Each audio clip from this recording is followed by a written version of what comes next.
I live in an apartment. It's medium two story. My apartment is on the 12th floor, approximately 100 square meter, in the district of San Miguel.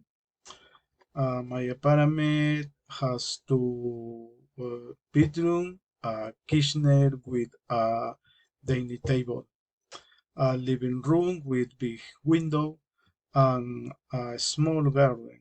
I live in three-bedroom apartment.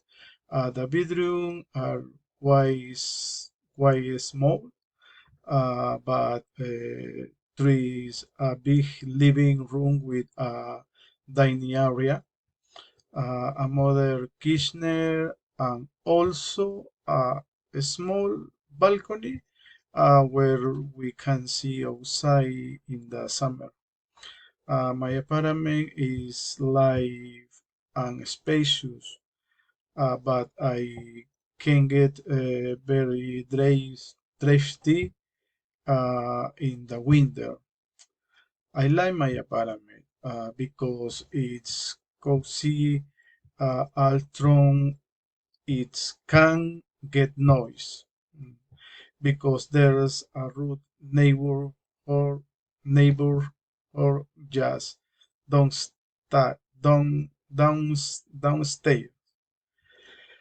I like with my wife uh, Diana,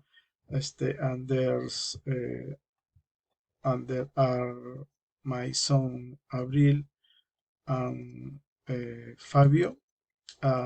My neighborhood has many buildings. Is all I can mention for now.